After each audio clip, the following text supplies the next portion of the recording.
सहनाववतु सहनौ भुनक्तु सह वीर्यं करवावहै तेजस्विनावधीतमस्तु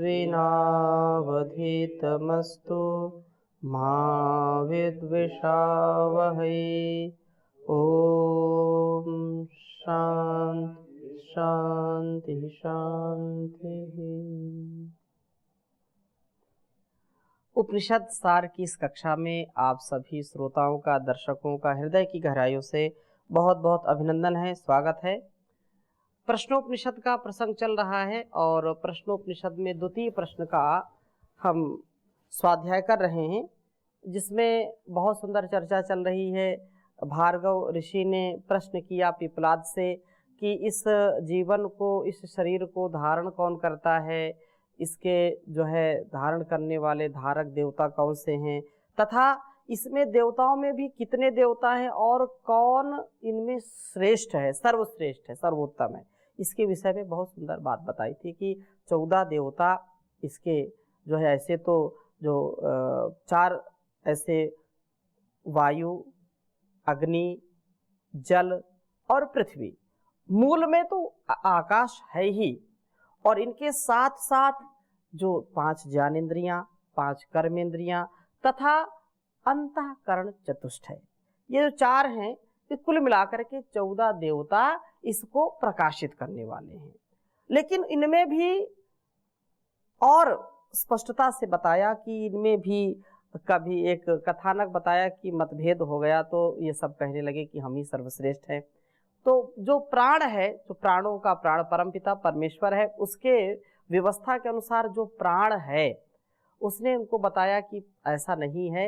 जो सारी आप क्रियाएं कर रहे हैं या जो भी आपकी स्थिति है, वो मेरे कारण है। मैं 5 विभागों में इस संपूर्ण शरीर को धारण करता हूँ। लेकिन उसकी बात पर लोगों ने, इन इंद्रियों ने विश्वास नहीं किया, अविश्वास हो गया। तो प्राण भी अपना अपमान समझ करके उसको, स्वाभिमान को उसके ठेस लगी तो निकलने लगा। लेकिन जैसे ही वो निकलने लगा तो यह सब बिल्कुल अस्त व्यस्त हो गए। तो उन सब ने स्वीकार किया कि वास्तव में प्राण के कारण ही हमारा अस्तित्व है। प्राण है तो हम अपना कार्य ठीक ठीक कर पा रहे हैं। जैसे रानी मक्खी, जो मधुमक्खी होती है, अपने छत्ते से उड़ती है तो सारी मक्खियां उसके साथ ही उड़ करके जाती हैं, जहां वो बैठती वहां बैठती हैं। तो ऐसे ही ये हमारा जो प्राण है, जो मुख्य प्राण है, इसी के अस्तित्व से हमारा ये सारा अस्तित्व चलता है। ये सारे जो देवता हैं, जो धारक देवता हैं, प्रकाशक देवता हैं, ये अपना कार्य करने में समर्थ हो जाते हैं। ये बात यहाँ पर बतलाई थी। और उसी की फिर स्तुति करने लगे कि वास्तव में प्राण की महिमा अत्यंत अपार है। बहुत ही यह जैसे रथ के पहिए की भांति, जैसे नाभि, जिस प्रकार से रथ के पहिए की नाभि में लगे हुए अरे नाभि आश्रित रहते हैं, उसी प्रकार से ऋग्वेद की सब ऋचाएं, यजुर्वेद के समस्त मंत्र, सब का सब सामवेद और उसके द्वारा सिद्ध होने वाले यज्ञादि शुभ कर्म आदि, यज्ञादि शुभ कर्म करने वाले ब्राह्मण, क्षत्रिय आदि, ये जो वर्ग हैं, ये सब के सब प्राण के आधार पर ही टिके हैं। वास्तव में सबका आश्रय प्राण ही है। ये चर्चा हुई थी। आगे हम चल रहे हैं अब। और वास्तव में जीवन तो जीने के लिए हमको श्रेष्ठ उत्तम जीवन जीना है, तो हमारे जीवन में भी परस्परता हो। हम, ये तो कथानक है समझाने के लिए, हम अहंकार अपने जीवन में कभी ना पालें, क्योंकि हमारा जीवन अलग अलग घटकों से बना है। अलग अलग शक्तियां हमारे जीवन में काम करती हैं, लेकिन हम अहंकार से जब युक्त हो जाते हैं तो उससे हमारे जीवन और इस जगत के जो व्यवहार हैं वो दूषित हो जाते हैं। अर्थात हम उनका निर्वहन ठीक ठीक नहीं कर पाते हैं, हम दूसरों की सहायता भी नहीं कर पाते हैं। यदि प्राण ना हो तो हमारा अस्तित्व चल नहीं सकता है। यदि हम एक दूसरे का सहयोग नहीं करेंगे तो हमारा घर, परिवार, संसार चल नहीं सकता है। इसलिए हम एक दूसरे के पूरक बने, लोक में भी हम संसार में ऐसे कर्तव्य का पालन करें और ये एक दूसरे के सहयोग में, क्योंकि केवल आंखों से काम नहीं होगा, केवल वाणी से काम नहीं होगा, केवल कुछ नहीं है, केवल कुछ नहीं है, संपूर्ण अस्तित्व से काम होता है। इसलिए मैं इस ब्रह्मांड का, इस संसार का एक घटक हूं। मैं क्या हूं? एक परिवार का एक घटक हूं। इस परिवार के घटक में भी मुझको अत्यंत समर्पण के साथ जीवन को जीना चाहिए। पथिक जी बहुत सुंदर लिखते हैं कि अपने जीवन और जगत की भलाई के लिए हमको वास्तव में सच्चे इंसान के रूप में जीवन को जीना चाहिए, तभी हमारा कल्याण होगा। सच्चा इंसान क्या होता है, उसके विषय में बहुत सुंदर बात कही है। किसी के काम जो आए उसे इंसान कहते हैं, उसे इंसान कहते हैं। पराया दर्द अपनाए उसे इंसान कहते हैं, उसे इंसान कहते हैं। कभी धनवान है इतना, कभी इंसान निर्धन है। कभी सुख है, कभी दुख है, इसी का नाम जीवन है। जो दुख में भी न घबराए उसे इंसान कहते हैं, उसे इंसान कहते हैं। किसी के काम जो आए उसे इंसान कहते हैं, उसे इंसान कहते हैं। यह दुनिया एक उलझन है, कहीं धोखा कहीं ठोकर। ये दुनिया एक उलझन है, कहीं धोखा कहीं ठोकर। कोई हंस हंस के जीता है, कोई जीता है रो रो कर। जो गिर कर के संभल जाए उसे इंसान कहते हैं, उसे इंसान कहते हैं। अगर गलती रुलाती है तो यह राह भी दिखाती है। अगर गलती रुलाती है तो यह राह भी दिखाती है। बसर गलती का पुतला है, ये अक्सर हो ही जाती है। जो गलती करके पछताए उसे इंसान कहते हैं, उसे इंसान कहते हैं। पराया दर्द अपनाए उसे इंसान कहते हैं, उसे इंसान कहते हैं। अकेले ही जो खा खा कर सदा गुजरान करते हैं। अकेले ही जो खा खा कर सदा गुजरान करते हैं। यूं भरने को तो दुनिया में पशु भी पेट भरते हैं। पथिक जो बांट कर खाए उसे इंसान कहते हैं, उसे इंसान कहते हैं। किसी के काम जो आए उसे इंसान कहते हैं, पराया दर्द अपनाए उसे इंसान कहते हैं, उसे इंसान कहते हैं।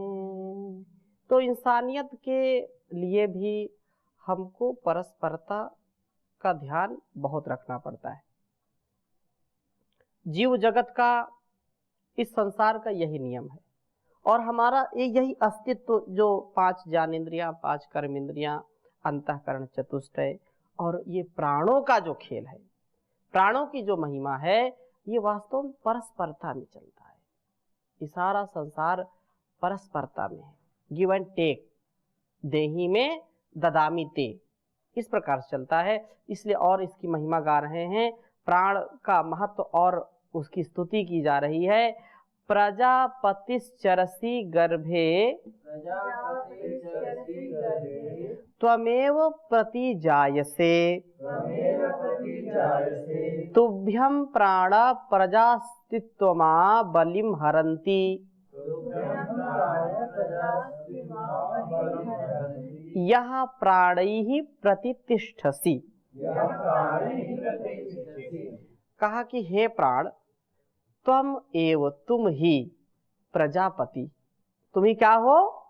प्रजापति हो। और तू ही गर्भे चरसी, गर्भ में विचरण करता है, गर्भ में विचरता है। प्रतिजाय से, और तू ही माता पिता के अनुरूप होकर के जन्म लेता है। तू ही निश्चय से इमाह प्रजाह, ये जो प्राणी हैं, इन प्राणी तुभ्यम, तुझे बलिम हरंती, बलिम मदे भेंट, बलिम हरंती, तो उसको भेंट समर्पण करते हैं। यह जो प्राणी प्रतितिष्ठसी, अपान आदि अन्य प्राणों के साथ स्थित हो रहा है। वास्तव में तू स्तुत्य है, तू ही प्रजापति है। और आगे क्या कहा? देवानामसि वह्नितमः, पितॄणां प्रथमा स्वधा, देवानाम् असि वह्नितमः, पितॄणां प्रथमा स्वधा, ऋषीणां चरितं सत्यम्, अथर्वांगिरसामसि। कहा कि वास्तव में ऋषिणाम चरितम सत्यम और अथर्वांगी रसम, देवानाम वह्नितमः, हे प्राण, तू देवताओं के लिए वह्नितमः, उत्तम अग्नि है। देवताओं के लिए क्या है? उत्तम अग्नि है। और पितरों के लिए वास्तव में प्रथमा स्वधा, पहली स्वधा है। देवों के लिए हवि और पितरों के लिए कवि। देवों के लिए क्या है? हवि, और पितरों के लिए कवि। देवों के लिए स्वाहा और पितरों के लिए स्वधा। जो देते हैं अन्न, देते हैं वस्त्र, औषधि, जो है उनको तृप्त करना, ठीक है ना? जो पितर होते हैं उनको तृप्त तो करते हैं ना, खिलाते पिलाते हैं कि नहीं? देवताओं के लिए स्वाहा और पितरों के लिए स्वधा। एक सूत्र है अष्टाध्यायी का, नमः स्वस्ति स्वाहा स्वधालव वसट योगा, चतुर्थी विभक्ति, ठीक है ना? इंद्राय स्वाहा, प्रजापतये स्वाहा, सोमाय स्वाहा, है सीतायै स्वाहा। ये क्या है? सब चतुर्थी विभक्ति, स्वा उनके लिए है। इंद्र के लिए स्वाहा, प्रजापति के लिए स्वाहा, सोम के लिए स्वाहा, सीता के लिए स्वाहा, विष्णवे स्वाहा, विष्णु के लिए स्वाहा, ठीक है ना? और स्वधा पितरों के लिए। जो माता पिता जीवित हैं उनकी सेवा करना, ठीक है, उनकी सेवा करना, उनकी शुश्रूषा करना, उनका ध्यान रखना, उनको श्रद्धा से तृप्त कर देना। श्रद्धा पूर्वक उनकी सेवा करिए, भोजन कराइए, उनको उचित समय जो है वस्त्र, उचित समय उनको औषधि दीजिए। अब जीते जी दंगे में दंगा, मर जाए तो पहुंचावे गंगा। जीते जी खूब जो है पटरी नहीं खाती, माता पिता से झगड़ा, और जब मृत्यु हो जाती है तो फिर बोले गंगा में उतार आओ, फिर तर्पण करते हैं। जब तक जीवित माता पिता, जीवित पितरों का आप ध्यान नहीं रखेंगे, उनको अपनी श्रद्धा से, सेवा से तृप्त करना ही श्राद्ध और तर्पण है, ठीक है। श्रद्धा से किया हुआ कर्म क्या है? श्राद्ध। और उस श्राद्ध से जब माता पिता तृप्त हो जाए तो वही क्या है? तर्पण है। बात समझ में आई कि नहीं? माता पिता जीवित हैं, उनको अपनी श्रद्धा से आपूरित कर दीजिए, उनको गदगद कर दीजिए, प्रसन्न कर दीजिए। वही तृप्ति जब उनको हो जाती है तो वही तर्पण हो जाता है। अब लोग पता नहीं कहां कहां, माता पिता नहीं है, वर्षों हो गए, 10-20 साल हो गए, अब उनका तर्पण कर रहे हैं। अब वो पता नहीं क्या बन गए हैं, वो तो उनको खाने पीने के लिए आएंगे तुम्हारे पास वो, और जब जीवित है तब तो उनको खिलाया नहीं, तब तो ध्यान नहीं दिया उनका। तो ये जो यहां पर बात कही कि देवानामसि वन्नितमा पितॄणाम प्रथमा स्वधा, ठीक है ना, पहली स्वधा है। और अथर्वा, अंगिरस आदि जो ऋषि हुए हैं उनके द्वारा चरितम आचरित जो सत्य है वास्तव में वही सत्य है। हे प्राण, तू ही देवताओं के लिए हवि पहुंचाने वाला है, उत्तम अग्नि है। अगर जहां ऑक्सीजन नहीं होगी अग्नि जलेगी नहीं। अब बताओ, ऑक्सीजन नहीं होगी तो अग्नि जलेगी नहीं, और अग्नि नहीं जलेगी तो तुम कितनी हवि उसमें देते रहो, बताओ। जब अग्नि जलेगी नहीं, तुम्हारी आहुति पहुंचेगी क्या देवताओं तक? नहीं पहुंचेगी। इसलिए अग्नि प्राण का रूप है, ठीक है ना, मतलब प्राण के कारण ही अग्नि है। और अग्नि, अग्निर्वै देवा नाम मुखम, अग्नि क्या है? देवताओं का मुख है। देवताओं तक कुछ पहुंचाना है तो अग्नि में डाल दीजिए, आहुति दे दीजिए, और वो देवताओं तक पहुंच जाएगा। अग्निर्वै देवा नाम मुखम। लेकिन अग्नि में भी प्राण, प्राणस्तिदम वसे सर्वम, आगे आएगा, त्रिदिवी यत् प्रतिष्ठितम, जो कुछ भी संसार में सब प्राण के वशीभूत है। इसलिए कहा कि देवा नाम वन्नितमा, वास्तव में बहुत उत्तम बात है। पितरों के लिए पहली स्वधा है, और ऋषियों के द्वारा आचरित अनुभूत सत्य भी तू ही है। जो कुछ भी सत्य है वो सब प्राण में ही समाया है। आगे चलें। इंद्रस्त्वं प्राण तेजसा रुद्रोसी परिरक्षिता,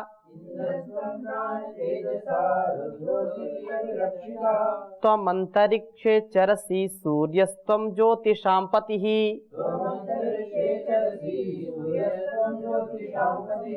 इंद्रस्त्वं प्राण तेजसा रुद्रोसी परिरक्षिता, हे प्राण, वास्तव में तुम तेजसा, तो तेज से संपन्न है। तो क्या है? तेज से संपन्न है, इंद्र है, रुद्र है, और परिरक्षिता, रक्षा करने वाला है। परिता रक्षति, परिरक्षिता, तुम सबकी रक्षा करने वाले हो। और तुम ही अंतरिक्षे, अंतरिक्ष में चरसी, विचरण करने वाले हो, गतिमान हो। और तुम ही समस्त ज्योतिर्गणों का भी सूर्य है। तू ज्योति गणों का जो भी ज्योतियों में प्रकाश है वास्तव में तू ही है उसमें। ठीक है। और आगे क्या कहा, यदा त्वम अभिवर्षस्थेमाः प्राणते प्रजाः आनंदरूपा तिष्ठन्ति कामायानं भविष्यतीति। यदा त्वम अभिवर्षस्य, कहा कि हे प्राण, यदा तुम अभिवर्षसी, भली भांति वर्षा करता है, अथ उस समय ते इमाह प्रजा, यह संपूर्ण प्रजा कामाय यथेष्ट, अन्न भविष्यति उत्पन्न होगा, यह समझ करके मतलब आनंदमय हो जाती हैं। प्राण वास्तव में तुम मेघ रूप हो और मेघ रूप हो करके पृथ्वी लोक में सब ओर वर्षा करता है, तब तेरी यह संपूर्ण प्रजा हम लोगों के जीवन निर्वाह के लिए यथेष्ट अन्न उत्पन्न होगा, ऐसी आशा करती हुई आनंद में मग्न हो जाती है। यह जो अग्नि है, जो प्रकाश है, जो कुछ भी हो तो कहा, और फिर ये कहा कि तुम वास्तव में क्या हो, मेघ रूप हो। फिर जल में आ गया, ठीक है ना, जल में भी आ गए ना, तो जल में भी ऑक्सीजन है H2O, तो उसमें भी प्राण है, प्राण रूप है ना वो, तो इसलिए कहा कि वास्तव में तुम प्राण रूप हो। और तुम जब ऐसे वर्षा मेघ रूप में आते हो तो प्रजा प्रसन्न हो जाती है। क्यों? क्योंकि अब तुम बरसोगे, पृथ्वी को तृप्त करोगे तो उससे फसल होगी, लोग आनंद मग्न रहते हैं तुम्हारे कारण ही। ठीक है ना। व्रात्यस्त्वं प्राणकर्षित अत्ता विश्वस्य सत्पतिः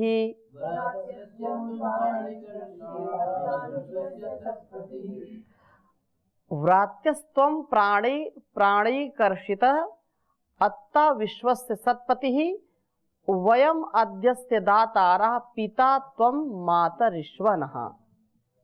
कहा कि हे प्राण, तुम व्रात्य संस्कार रहित होते हुए भी एक ऋषि, एक सर्वश्रेष्ठ ऋषि हैं।